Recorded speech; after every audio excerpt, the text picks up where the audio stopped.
Welcome to one TV special focus. ప్రభుత్వాల పాలనలు ఓ కాశీ మజిలీ కథలంటారు సైద్ధాంతిక వేదాంతకర్తలు.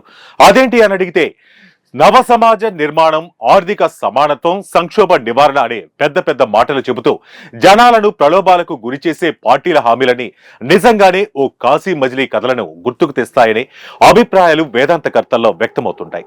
ఇదే విషయాన్ని మరింత డీప్ గా వర్ణిస్తే చెప్పే మాటలకు చేసే పనులకు ఎక్కడా పొంతనలేని పాలనలు, విధానాలు జనాలకు అందరి ద్రాక్ష పండునే గుర్తుకు తెస్తాయంటే అతిశయోక్తి కాదు. అందుకు ప్రత్యేక కారణాలంటూ ఏమీ లేకపోయినా సర్వం స్ట్రగుల్ ఇచ్చేది సర్వాంతర్యామని కూడా మైమరిపించే మహాన్వితం మనీ మ్యాటర్. ఇప్పటికే ఈ ఉపోద్ఘాతంలో ఏంటో మనకు అర్థమయ్యే ఉంటుంది.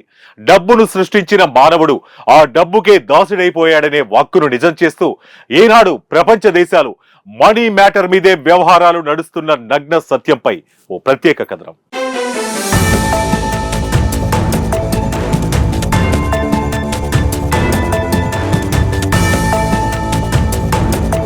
డిమాండ్ అండ్ సప్లై అనే పదాన్ని ప్రపంచానికి పరిచయం చేసిన ఫాదర్ ఆఫ్ ఎకనామిక్స్ పరిచయం చేసిన గోల్డెన్ వర్డ్స్ ఇప్పుడు ప్రపంచ దేశాలను కొరత, ఆర్థిక మాంద్యాలు అనే పదాల మీద నడుపుతున్నాయంటే నమ్మక తప్పదు. ముఖ్యంగా స్కేర్సిటీ, ఫుల్ఫిల్ అనే పదాలకు డిమాండ్ అండ్ సప్లై అనే పదాలు రైలు బండికి రెండు పట్టాలాంటివి.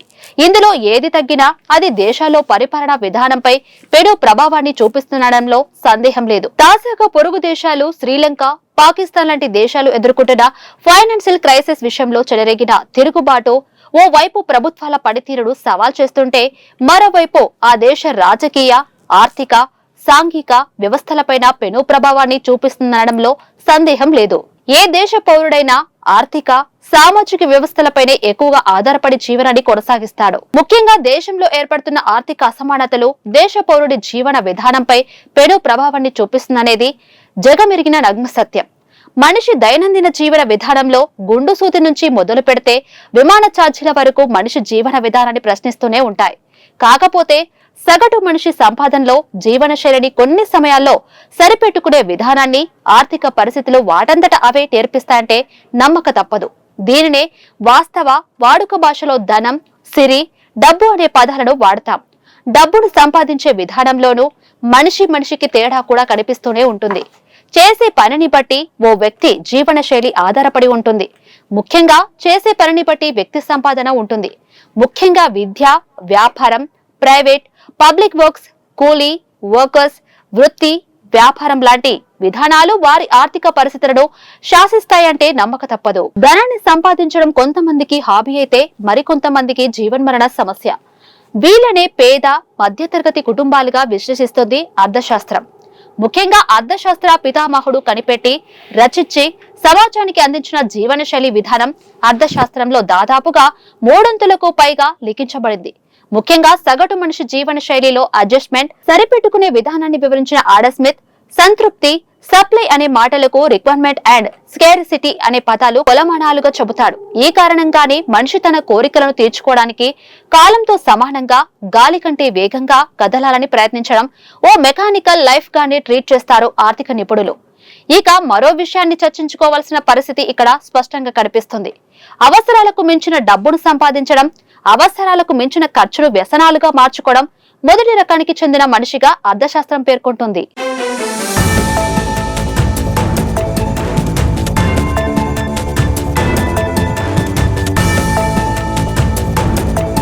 ఇక దేశాల మధ్య కరెన్సీ ఒకేలా లేకపోయినా రూపీస్, డాలర్స్, దినార్స్ ఇలా పెంచుకుంటూ పోతే ఒక్కో దేశానికి ఒక్కో రకమైన పేరుతో దానం నోట్లు ముద్రించబడతాయి. అవన్నీ తమ పొరుగు దేశాలతో టైఅప్ అయి ఆయా దేశాల కరెన్సీ వాల్యూస్ ను బట్టి మార్పులు చేర్పులతో పాటు చెల్లింపులు కూడా చేసుకుంటాయనేది జగమెరిగిన నగ్న సత్యం. ఈ నేపథ్యంలో ఒక దేశంలో అంతర్గత వ్యవహారాల నిర్మాణాలు, అభివృద్ధి, సాధనలు, ఛేదనలు తదితర అంశాలు కూడా ఆధారపడి ఉంటాయి. ముఖ్యంగా వీటిలో దేశాల సరిహద్దుల రక్షణతో పాటు ఆయా దేశాల ప్రజల అంతర్గత జీవన విధానాలను సైతం ప్రభావితం చేసే విధంగా ప్రణాళికలు రచిస్తాయి.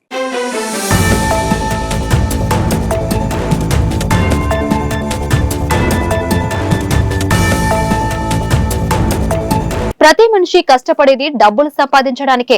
వాటితో తన నిత్యావసర సరుకులు, వస్తువులు, నివాసం, జీవన విధానం సరిచేసుకోవడానికే డబ్బును సంపాదిస్తాడు.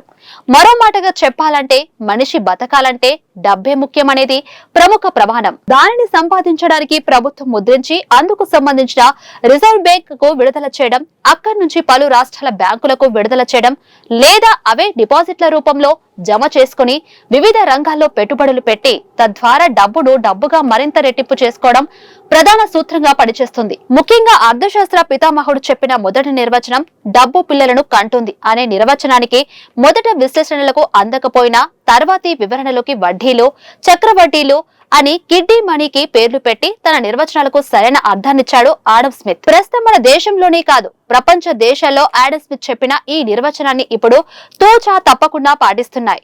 ఆర్థిక శాస్త్ర పితామహుడు చెప్పిన నిర్వచనం ప్రకారం డబ్బు డబ్బును సృష్టిస్తుంది, అంటే డబ్బు డబ్బు పిల్లలను పెడుతుంది. ఆడమ్ స్మిత్ చెప్పిన ఈ నిర్వచనానికి మరో అసలు సిసలైన అర్థం అప్పులు ఇవ్వడం, వాటిపై వడ్డీలు, కాంపౌండ్ వడ్డీలు వసూలు చేయడం లాంటి ఆర్థిక లావాదేవీలే ఆర్థిక వ్యాపారాలుగా అందరికీ తెలిసిన నగ్న సత్యం.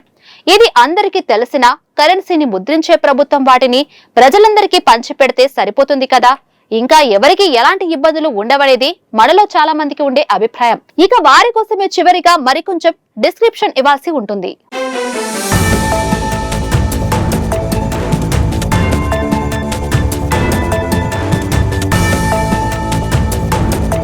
మనిషి ఆశాజీవి. ప్రతి మనిషి సుఖ సంతోషాలతో పాటు విలాసాలను అనుభవించాలని చూస్తాడు. సాధారణంగా ఈ ఆలోచనలు డబ్బు అధికంగా ఉన్న వ్యక్తులు మాత్రమే ఎంజాయ్ చేయగలరు. అక్కడే అసలు విషయాన్ని మనం గుర్తుంచుకోవాలి. అందరికీ ప్రభుత్వం తన దగ్గర ఉన్న డబ్బును పనిచేస్తే అప్పుడు అందరి దగ్గర డబ్బులు ఉంటాయి, కానీ పని మాత్రం ఉండదు. ఇదే మాటను మరో విధంగా చెప్పాలంటే ఆడమ్ స్మిత్ చెప్పిన రెండో సూత్రం ప్రకారం పని, ఫలితం, వర్క్ అండ్ ప్రాఫిట్ అనే పదాలు అభివృద్ధికి తార్కాణాలుగా చెబుతారు. మనిషి వినియోగించుకునే వస్తువులు, ఆహార పదార్థాలు, ప్రయాణ సాధనాలు, రహదారులు, నివాసాలు, తాగే నీరు, పీల్చే గాలితో పాటు సహజ వనరుల్లోనూ లోపాలు ఏర్పడి చివరకు మానవ మనుగడే ప్రశ్నార్థకంగా మారుతుందంటే ఆశ్చర్యపోవాల్సిన అవసరం లేదు.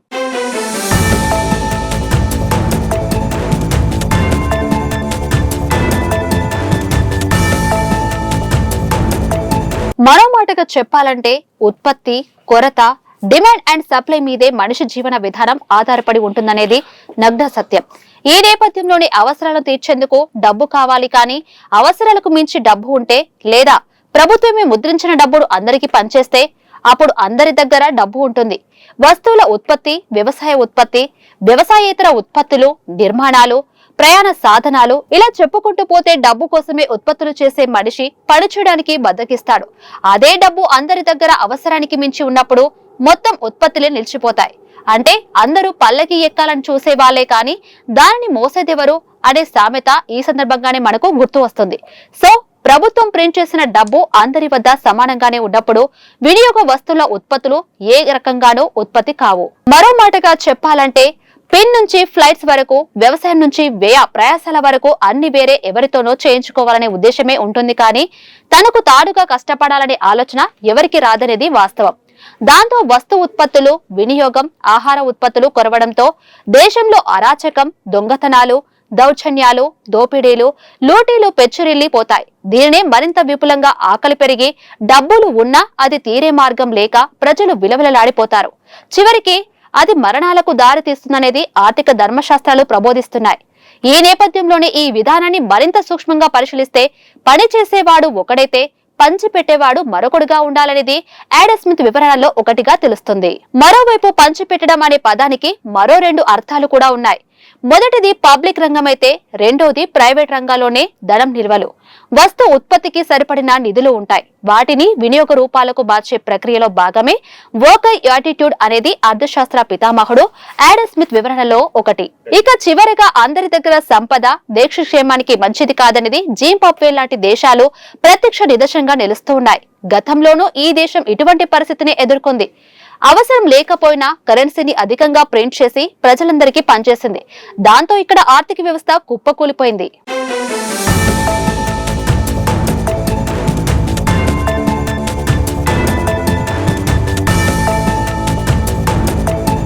ఇక అందరి దగ్గర డబ్బుల కట్టలు పేరుకుపోయి ఉండడంతో పని చేయడానికి వ్యవసాయ రంగాల్లో ఉత్పత్తి చేయడానికి ప్రజలెవరూ ఆసక్తి చూపలేరు. దాంతో ఇక్కడ వినియోగ వస్తువులు, తినుబండారాలు, ఆహారంతో సహా నిల్వలు తరిగిపోవటం, చివరకు ఆహార కొరత ఏర్పడింది.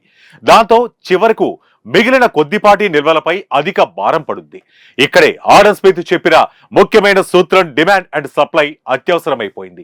దేశంలో వినియోగదారులు పెరగడంతో తగినంత సప్లై లేకపోవడంతో గతంలో కంటే వస్తువులు, ఆహార ధాన్యాల ఖరీదులు 3 అంతలు పెరిగిపోయి చివరకు ఆకలి చావులు సంభవించాయి. ఈ పరిస్థితుల్లో వస్తు సేవల్లో భారీ మార్పులు సంభవించి చివరకు అన్ని వైపుల నుంచి కొరత ఏర్పడుతుంది. ఇటీవల శ్రీలంక, పాకిస్తాన్లు కూడా జస్ట్ దారులు వేరైన జింబాబ్వే దశకు చేరుకుపోయింది నగ్న సత్యం మన కంటికి స్పష్టంగానే కనిపిస్తుంది. సో ఈ విధానం దేశ సమగ్రతకు, అభివృద్ధికి అంత క్షేమం కాదని మీరు మాతో ఏకీభవిస్తారనేది మాకు ఖచ్చితంగా తెలుసు. అయినా మీ అభిప్రాయాలను మాతో షేర్ చేసుకోండి. సో ఇది ఇవాల్టి 1TV స్పెషల్ ఫోకస్. మరో ఇంట్రెస్టింగ్ టాపిక్ తో మళ్ళీ కలుద్దాం. Until then keep watching 1TV news. ప్రతి క్షణం ప్రజల పక్షం.